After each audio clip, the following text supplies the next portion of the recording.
Are you looking for more professional wrestling content? Well, you should check out my own YouTube channel at the Anthony Graves Pod. What do you expect to see? I have my own podcast called The Graveyard Shift, airing from Tuesdays and Thursdays at 1:30 p.m. on WNUW 98.5 FM. Can't make it live? You can watch the playback version of the show on YouTube. Wanting more content? We have interviews on the channel like rising star Nico Narciso, our commentator Joe Dombrowski, not to mention great professional wrestling clips.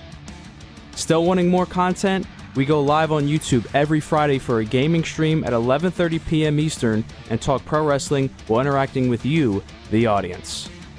It's the next page to blossom for professional wrestling content.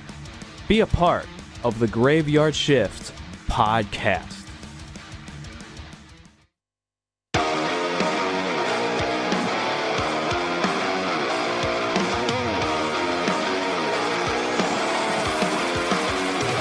Zombified.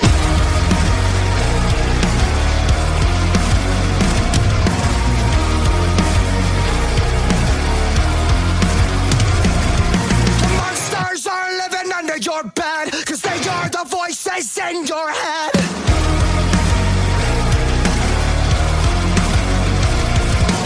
Zombified by the lies they said, we've become the walking dead.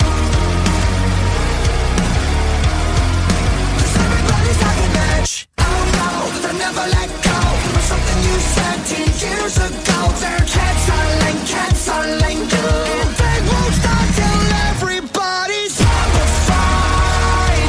They're pumping us with lies like it's formaldehyde. We're getting sick from running on. Let this go. When it stops, we'll never know. We're hypnotized, and they won't stop till you're zombified.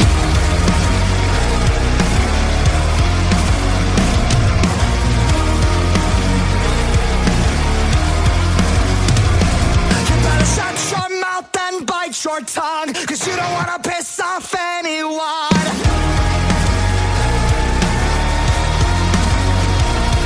We're traumatized by the damage done. Welcome to America.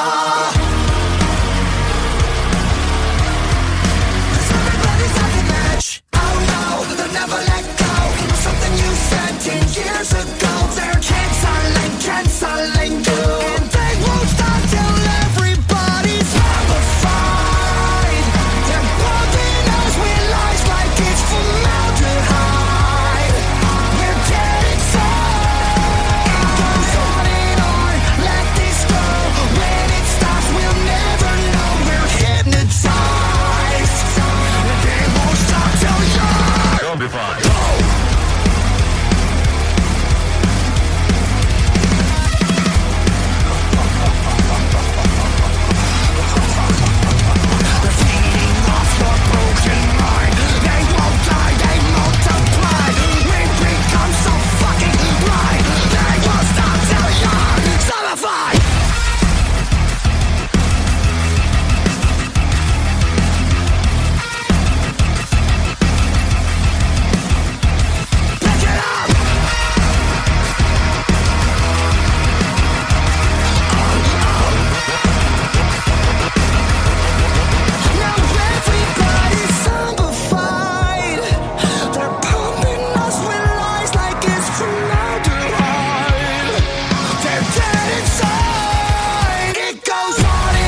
looking for new professional wrestling content, well, I got you covered here on my own YouTube channel at The Anthony Graves Pod. And what do you expect to see? Well, I got you covered. Weekly podcasts, 2 episodes a week.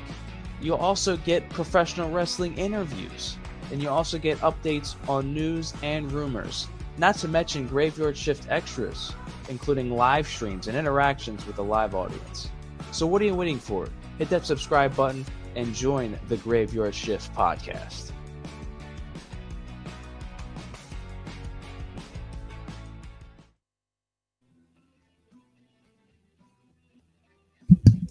What is going on, everybody, and welcome back to the Anthony Graves Pod. Didn't expect the StreamYard to play my old video, but it is what it is. Thank you all to everybody that's already here. We got some people coming into the chat. Appreciate you all so much. As today we got a very, very special guest on. I'm excited, honestly, for this one because never talked to somebody that's done mocap on a video game. Somebody that's wrestled for Grimm's Toy Show. This is definitely going to be an interesting one, to say the least. Ladies and gentlemen, Pizza Man himself has arrived. Tony Chini, what is going on, my guy? What's going on, man? The Pizza Man himself. I love it. I mean, I feel like Luigi Primo has definitely swept that right from under me. He's killing it out there as a Pizza Man. Yeah, I was just thinking about that because I'm thinking I got a lot of questions I want to ask you, but the first thing is, you coming out with the pizza box, right? Honestly, what is your favorite place to get pizza at? I'm actually glad you asked because right now I like going down to the Barnegat, New Jersey area, South New Jersey, and going over to Marchione's Pizzeria. It is delicious. It's right off of Barnegat Boulevard. It's delicious. It's in the same plaza as the Acme. And oh my God, I mean, if I had to recommend a slice, chicken bacon ranch never misses there. And today I actually went there. I had myself an Italian grilled cheese, mozzarella cheese with prosciutto, tomato. They have a lunch special, comes with soup. You can't beat it. Thank you. Big thank you to Shadowfire Gaming, Wrestling with Savage in the chat. What's up, Savage? Mick Thompson says, do you got any pepperoni sausage cheese pizza? I don't on me right now, but if I had it, I would give it to you. it would give it to you.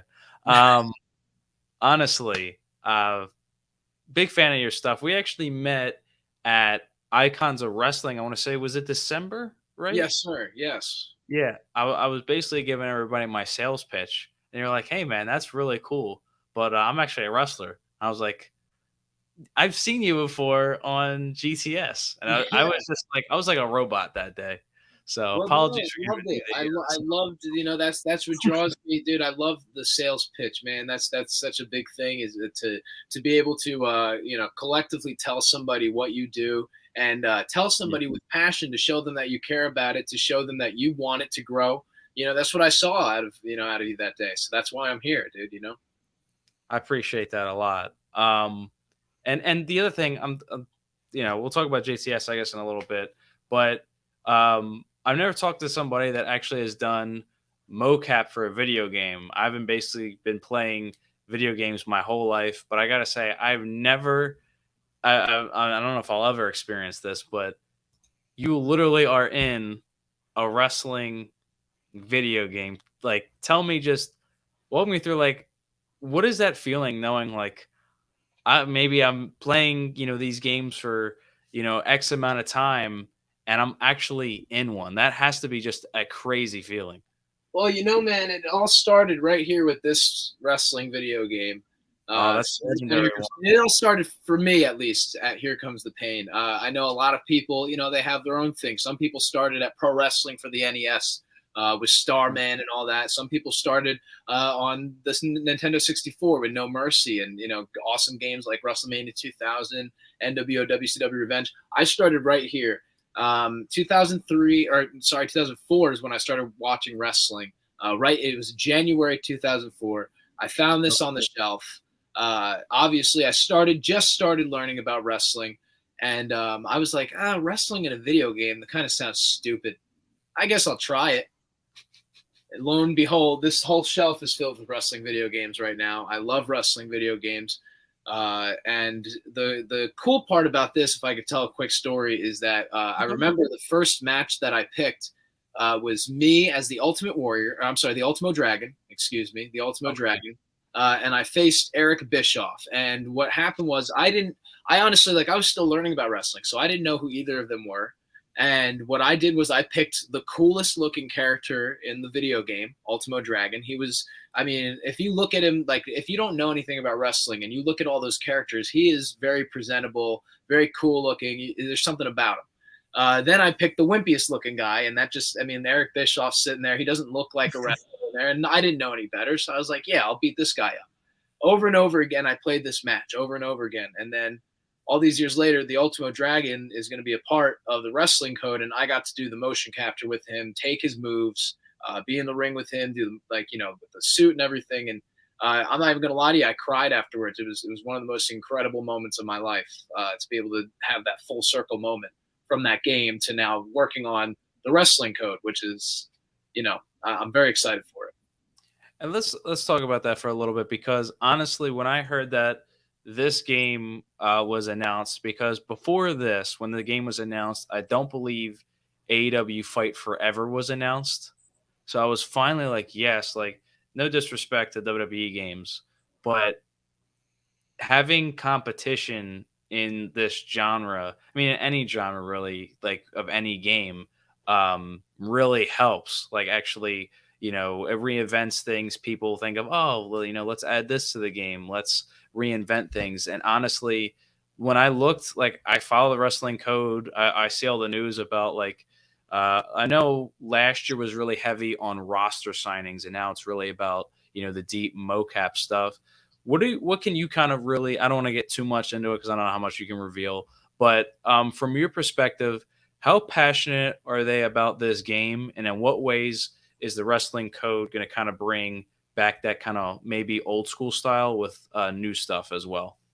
You know, it's funny you use the word passion, because that is one of the main words that I hear coming out of the developer's mouth when we talk about it. Is this is his passion project. This is the video game that he's always wanted to make. He's actually, you know, I don't really know how much he wants me to, like, put his name out there, but I'll just, you know, the developer of the wrestling code, if you will, he's a really good guy. He's been making games for a long time.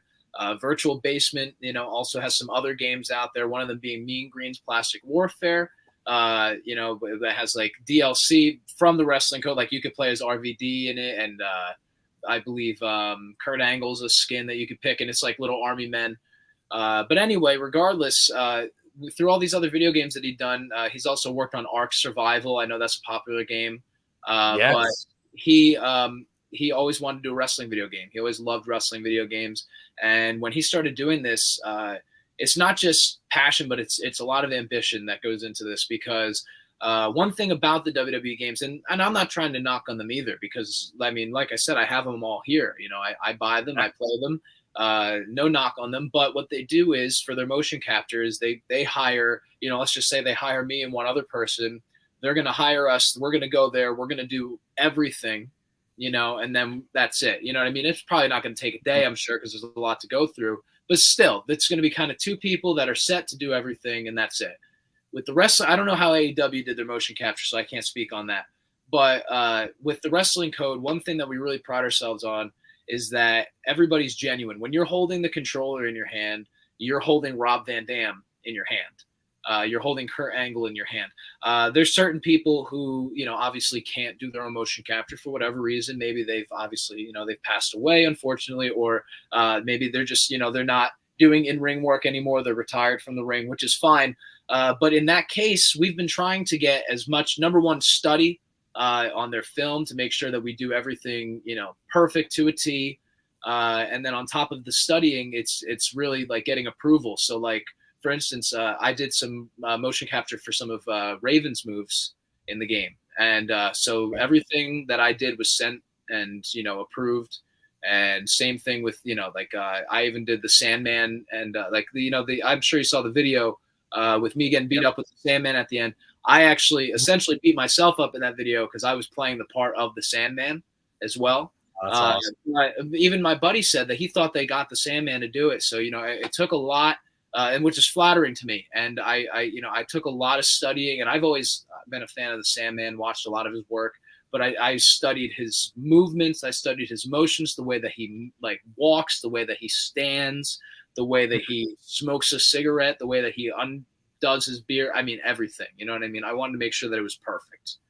And there's actually, I think there's a video floating out there of the side by side of us doing the motion capture along with the video. And if you ever see that, I believe it's on my YouTube channel.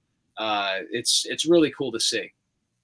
Speaking of your YouTube channel as well, if you check the links in the description, I put Tony's channel, his gaming channel, and his Instagram. At the end, Tony, we can plug also your other socials too. There's just a little crazy. Didn't have time to put everything in there, but yeah, if you want to follow his stuff, because I've been watching some of your gaming stuff and a lot of your channel kind of over the week, and there's a lot of fun stuff on there, gotta say. I appreciate it, man. I try to keep some variety in there.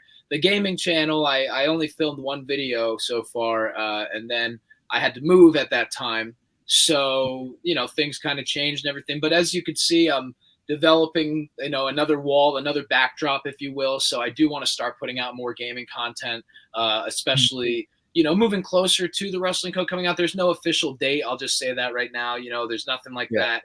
We're working hard to try, like I said, with getting all these people to do their own stuff. It's really difficult, but we want to make sure that we deliver that, so we're taking as much time as we need.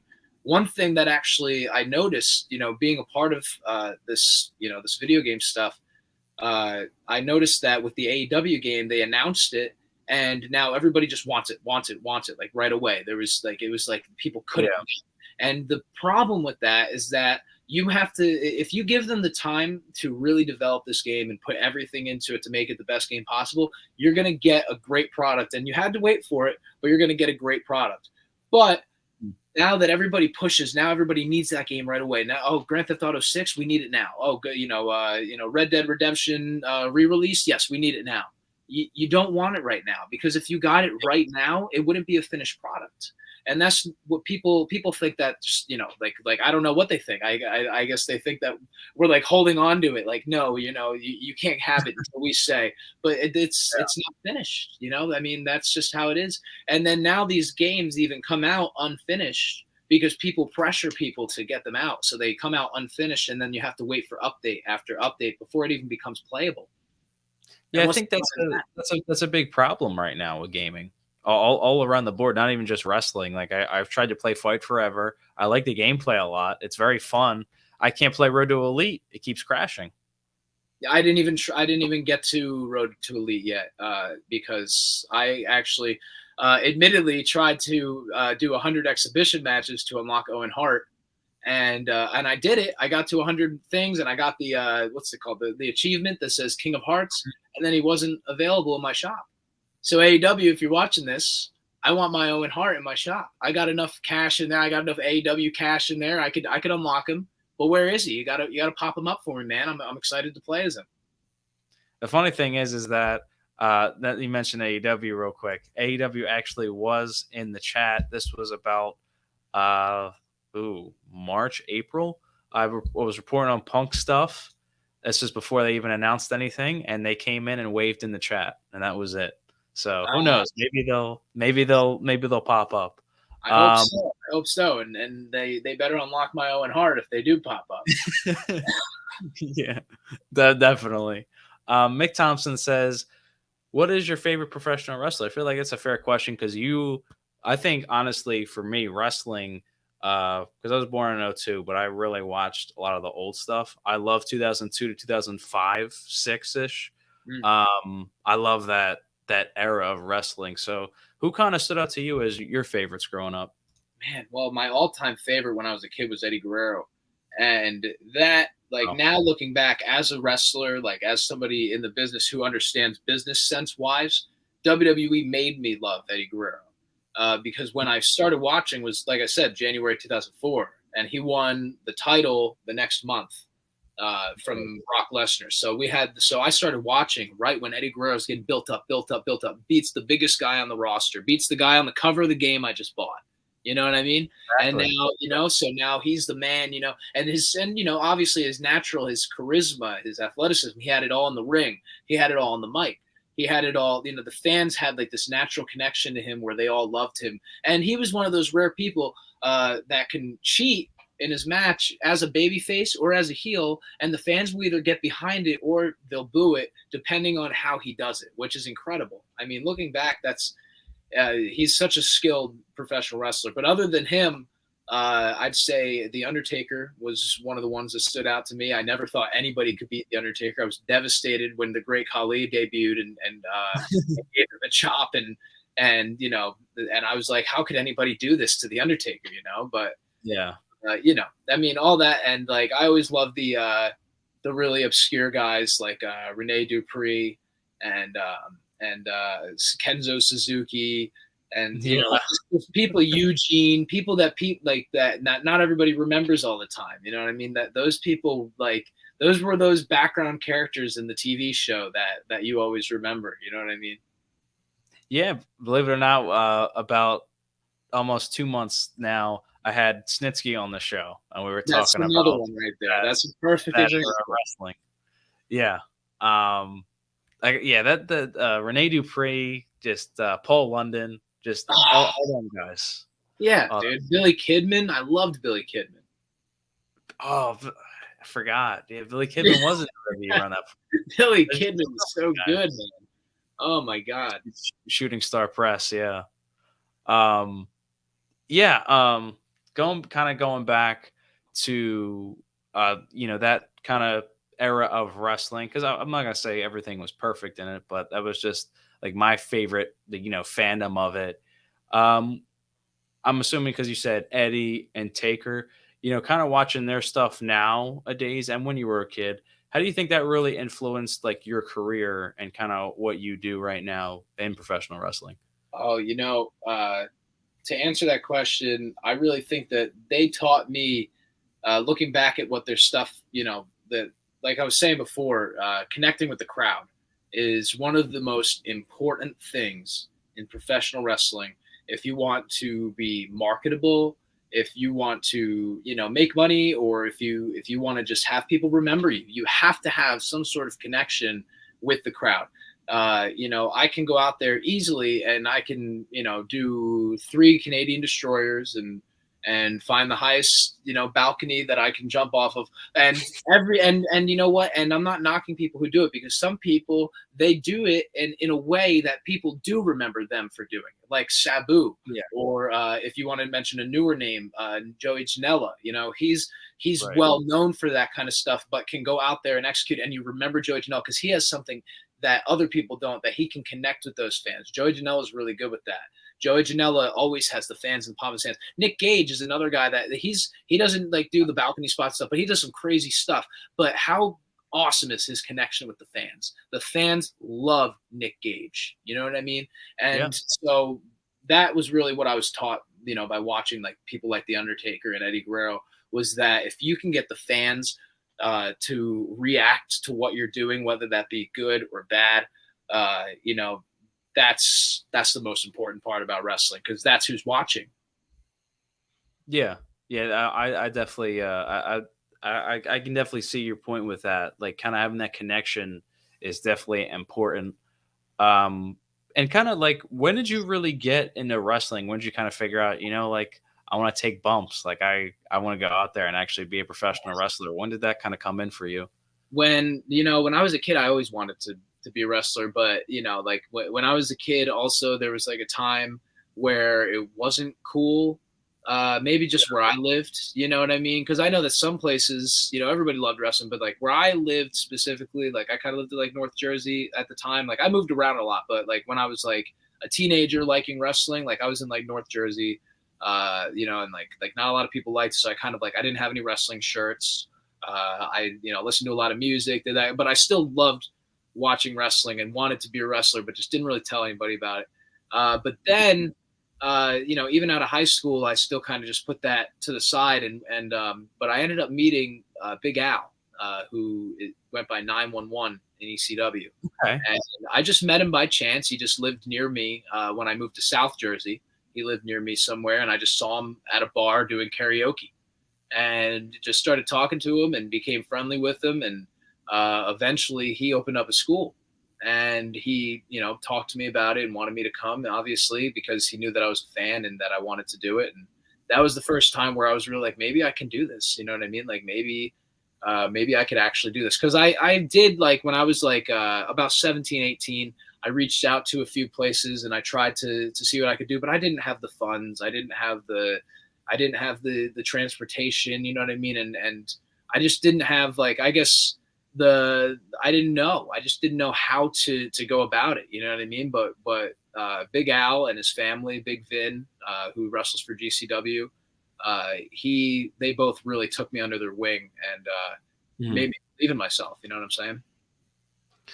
Yeah, for sure. Shout out Fire Gaming actually says that he mentioned on another podcast, on another interview. This is a shout out, and this guy Tony and everyone at UWC gave me huge support ever.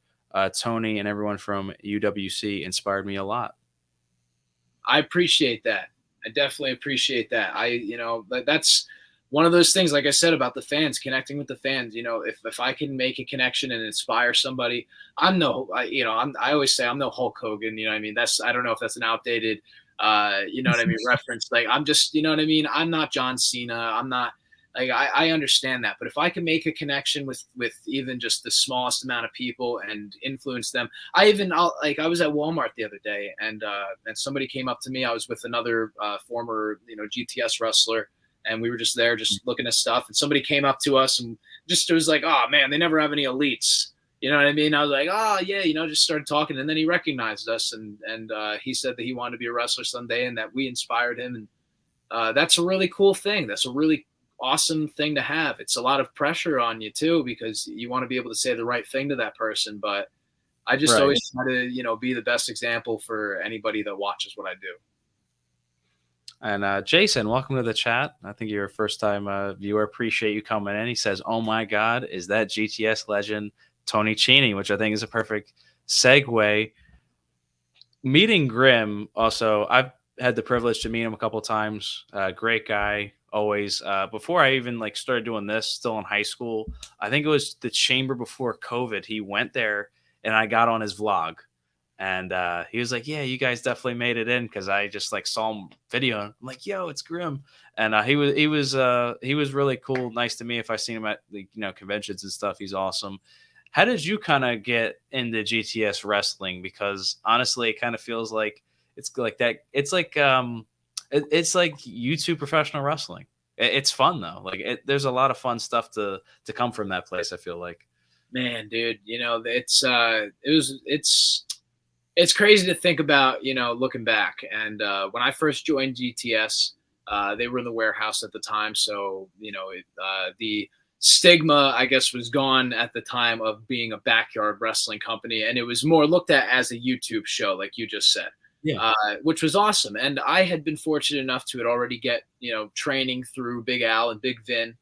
So I already had professional wrestling training, not years and years of experience, but about just under a year of experience, and knew a little bit what I was doing. And at the time I was trying to develop this pizza, the delivery boy persona, making my own little YouTube videos and Facebook lives and that kind of stuff, and just making a persona when I wasn't in a company yet, just trying to build something so that if I did go somewhere, I had something.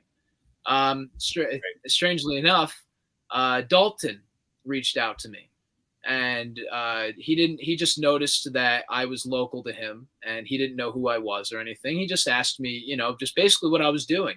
He just saw that I was cutting promos and stuff, and just was like, "Hey, what are you up to? I see that you're local to me, And I saw that he was on GTS, and so I started talking to him and everything, and I asked him about possibly getting on GTS sometime. Because I had tried emailing Grim a long time ago, and I'm sure he gets 100,000 emails. So I didn't take it personally that he never saw mine. But I just asked him if he could possibly get me on the show, and he was like, "Well, I need a ride on Monday."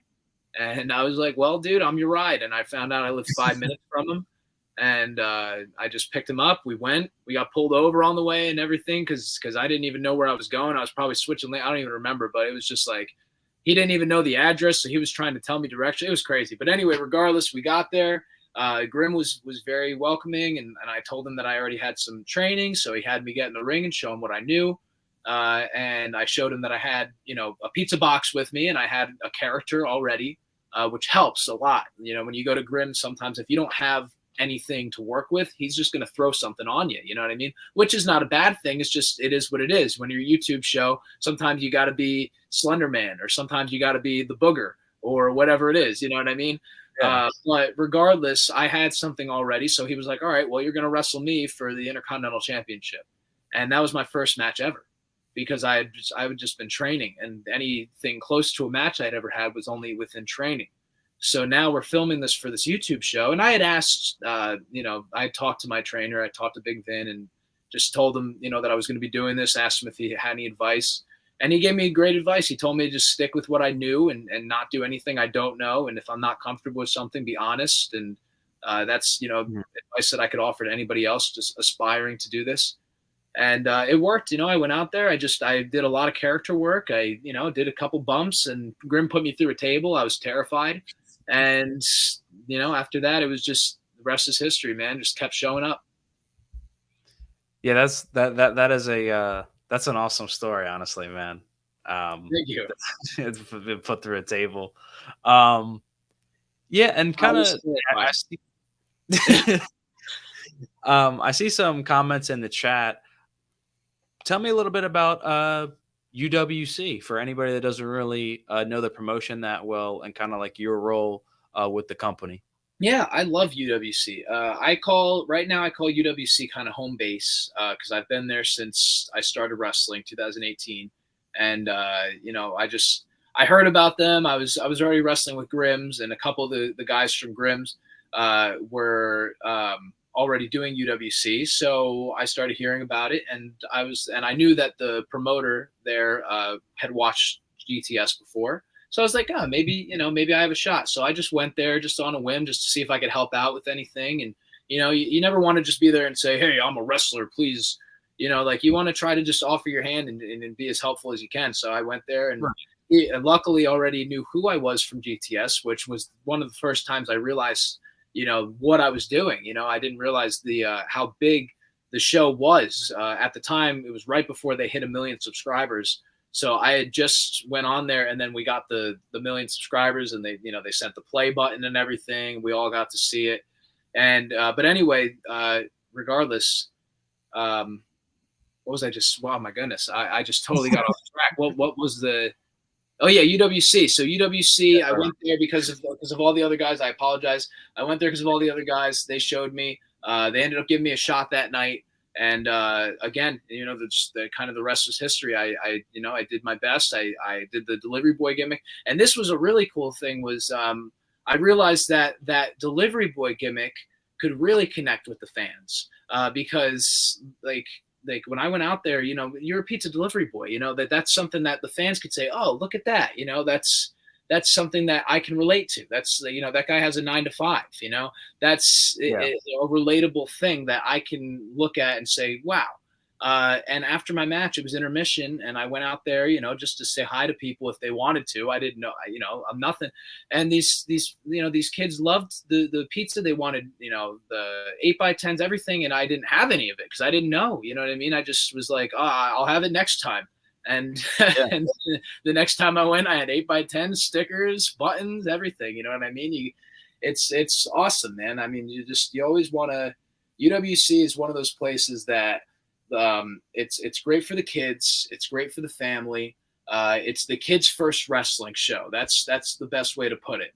If a kid, is just starting to get into wrestling, and you don't know if you want to bring him to that big show, you definitely don't, you don't know if you really want to bring him to like a death match show. He's a kid, you know what I mean? Right. So you bring him to this show. This show, there's a lot of, there's no weapons, there's no blood, there's no cursing. We have fun.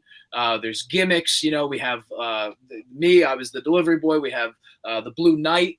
who comes out in the knight in shining armor outfit. You know what I mean? We have the gargantuan big muscles with the chain and like the road warriors. I mean, there's so many different. It's like the '80s. You know what I mean? But it's fun, and the kids love it.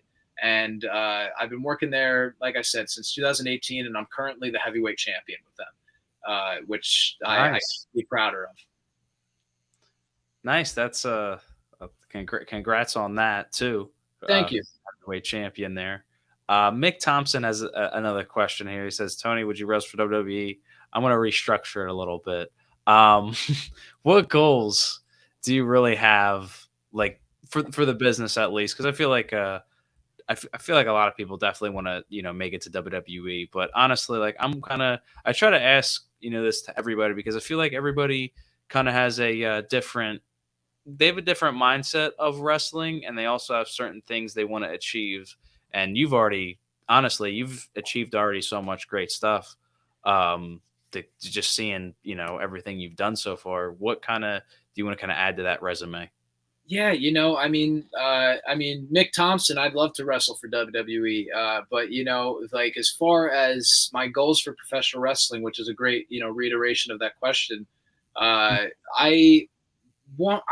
just don't see myself personally just being that John Cena, that like in the sense of like being the 16-time world heavyweight champion and all that kind of stuff, or Roman Reigns, whatever. But I would love to be John Cena, or somebody I like to reference a lot is Titus O'Neil, in the sense of doing all that extra charity work, doing the like going out and giving back to the community. Wrestling is so powerful that you can do so much with it besides just beat each other up in the ring and being a wrestler. You know what I mean? Like I've kind of felt like as of recent, like I feel like being a professional wrestler, you have a lot on your shoulders because people are going to look at you. They're going to look to you. They're going to be people that, that want to be like you, want to do this, but you have to put on a good example for them. And you have to make sure that, like you don't say anything stupid, do anything stupid. And my goals really are just to be that good example. You know what I mean? Whatever I could do to be a good example to the wrestling community, as far as even just wrestlers, but even the fans, you know what I mean? I would love to just for them to like, for like at these UWC shows, like I said, a lot of families go, and to have the kids come up to me and say how awesome it is and blah, blah, blah. That is awesome. But to have the dad come up to me or the mom come up to me afterwards and say how awesome their, that this experience is to have with their families, to like, a dad came up to me with wearing my t-shirt saying this is the best night of his life. And that's the kind of stuff I want to do. You know what I mean? I want to give back and make sure that people have a great time. And one day, in the future, I'd love to, maybe have a hand in giving back to wrestlers, maybe training or that kind of thing. I'd love to, open up some sort of facility of wrestling, I mean, I have a lot of ideas, man. I don't really see myself being like the WWE wrestler all the time. You know what I mean? Like I would really love to be, I like the behind the scenes also. I like to be the wrestler, but I like to have a hand here and there and make sure that the show itself is really, a good experience for the fans. Production, Yeah, definitely. Definitely. One thing I also want to ask you before we kind of close out of here, I usually try to ask this to like everybody because I feel like it leaves on a positive note too. What kind of advice would you give to somebody that's kind of like going through something rough right now, or maybe even is trying to get into the business because you've, obviously experienced kind of like following your dreams and kind of breaking through kind of, a glass ceiling, so to speak. What kind of advice would you give to somebody that kind of wants to do that? Just listen to your heart, and sometimes people are gonna, for whatever reason, try to talk down on whatever you believe in. As far as, maybe you believe you could be a professional wrestler, for instance, like I believed, you know what I mean? And sometimes when I was a kid, maybe not everybody would give me that full support. I wasn't always told, yeah, you could be a wrestler. And I know people who did have that support, and that's awesome. But not everybody has that support. And if you don't have that, just know that you are the only one that's in control of that. You're the one that can break that barrier and start training. Because when I started training, I had people calling me concerned. Oh, you shouldn't be doing this, blah blah blah. And then I started wrestling. Oh, you're not going to do this. You're not going to, you're too much of this, too little of this. You don't know this, blah blah blah. Yeah, sometimes people don't know something. Yeah, sometimes you make a mistake. That's just how life is. So just sometimes you got to make mistakes. Sometimes you got to get knocked down, but just keep getting up. If it's what you want, just keep getting up and keep moving forward. Don't let anybody stop you. Yeah, definitely. I completely agree with that 100%. You gotta follow what you love. You gotta follow what's in your heart, no matter what. Absolutely. Shadowfire Gaming says you gave me the best advice already. Right on. Mick Thompson says, awesome interview. Hope I will see you here, Pizza Man. I hope you make it for us. Thank you, Mick. Mick, this is like the graveyard shift. I'm Anthony Graves, but Mick calls me Anthony Grace. Oh, So, okay. Yeah. Right on. And Shadowfire Games also says, I know I broke that barrier slowly at UWC. Oh, Jay's in the chat. What's up, Jay? Are certain movesets you perform based on wrestlers you grew up and love watching? Meaning like my moves, like the moves that I perform. Yeah.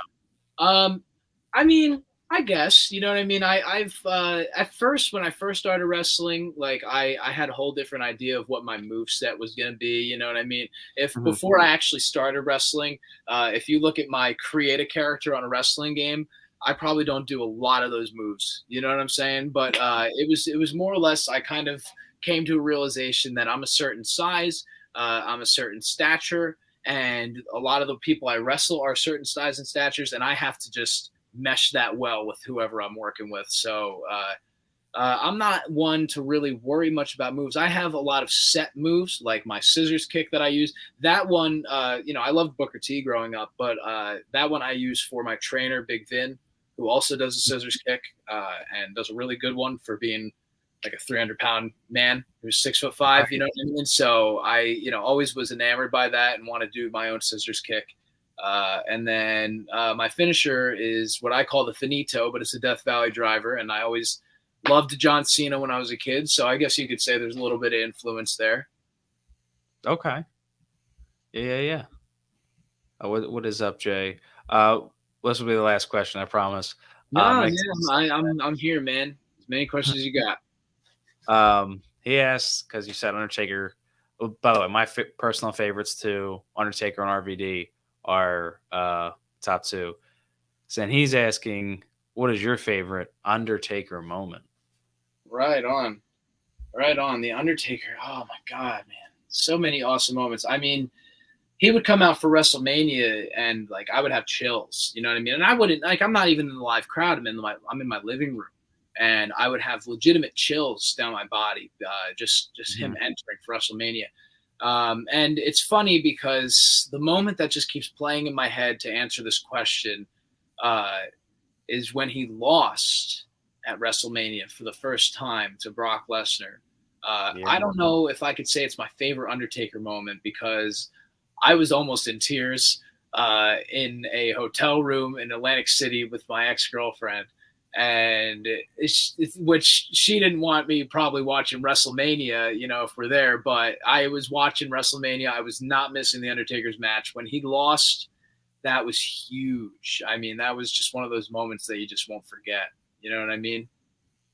Nah, definitely. That was almost like earth shattering. Like to even go back and watch it, like see the 3 count, like it's just like a gasp almost. Yeah. You know what I mean? You can't really describe it. You just have to kind of like experience it. And if you don't mind me saying real quick, because I see some people commenting about the UWC wedding. So just to kind of go off of that real quick. So in 2020, April of 2020, me and my fiance Francesca were supposed to get married at UWC for like a live event. It was supposed to be during, a live event. We were going to get married in the ring, legitimate. You know what I mean? It was going to be really, really cool. And then COVID screwed that up, unfortunately. COVID happened. We're still engaged. We're still not married. We didn't get married, you know what I mean, in that time, like secretly. we're still trying to hold out and do a UWC wedding. So for those of you asking in the chat, we are trying to hold out as hard as as hard as it is. There's been a lot of times where I've just been like, let's just let's just do this. You know what I mean? But it's I always tell her I'm not going anywhere, and hopefully she's not going anywhere. So we are still trying our best to get that UWC wedding going. That sounds sick, man. I hope that does happen. Thank you. And then Jay, real quick, valuable lesson from 911's Body Slam Wrestling Wrestle Factory. Yeah, man. Pretty much the whole thing. It was 911's Body Slam Wrestling School. That's cool. Because it's not around anymore, so it's cool that somebody knows what it is and everything. There's actually a little cheesy commercial that we cut. It's somewhere on YouTube. If you look up 911's Body Slam Wrestling School commercial, there's this little cheesy commercial we put up a while ago. But anyway, regardless, what's the most valuable thing I was taught was probably what I said earlier about just if you're going to go out and wrestle, don't ever go out and try to do something that you don't know what you're doing, because you're going to get yourself hurt or you might get somebody else hurt. And that's right. Sometimes people don't think about that. Sometimes people just think, oh, well, if I get hurt, whatever. And that's not the case. When you're wrestling, you are putting not just yourself in that person's hands, but that person's putting them in your hands, their lives, their livelihood, their health, their well-being. And if you feel like you can't do something, don't ever be afraid to just say, hey, I don't feel comfortable with that. Let's not do it. Or, hey, I don't know about that. Do you mind if we walk through it? Anything. I mean, always be open to try, but just don't ever just say, okay, we'll try it out there. You know what I mean? There's a sacred time, training, and that's when you're supposed to try those things safely. Definitely. Anything else you would like to plug before we kind of get out of here? Again, Tony's YouTube channel, his gaming channel, and his Instagram are already in the description as well. Yeah, so if you check out in the description, you'll see the YouTube channels. You'll see the Instagram. If you see the handle there for the Instagram is the same as Twitter. So if you want to check out my Twitter as well, please do. I appreciate it. If you guys want to check out the Wrestling Code, please follow Virtual Basement on Instagram and Twitter as well. We obviously, like I said, put a lot of work into this game. It's a very personable project. It's something that means a whole lot to me. I put a lot of work into this. I've actually, I mean, at some point I was doing indie bookings, sometimes 2 or 3 a weekend, every single weekend. And I've cut down on that drastically, mostly to do the motion capture for this game because I believe in it. And I really want you guys to give it a chance when it comes out. For now, play that AEW game. It's a lot of fun. I know that it probably has a lot of updates to do. But we're gonna get there. It's gonna be a great game, and just keep having fun. But as far as our game goes, follow the journey, follow the Virtual Basement, follow the Wrestling Code, follow Tony Chini, and you never know where I'm gonna be next. The future seems very bright, man, and I'm excited to see what happens next. Thank you, and thank you for having me on. Oh, of course, man. You're always welcome. Here on the Graveyard Shift. Tony Chini, everybody on the Anthony Graves pod. We are getting out of here. Appreciate everybody that came in tonight, everybody new, and everybody that's a regular. Appreciate you all so much. We're going to play some music as we get out of here for today. Make sure to have your notifications on.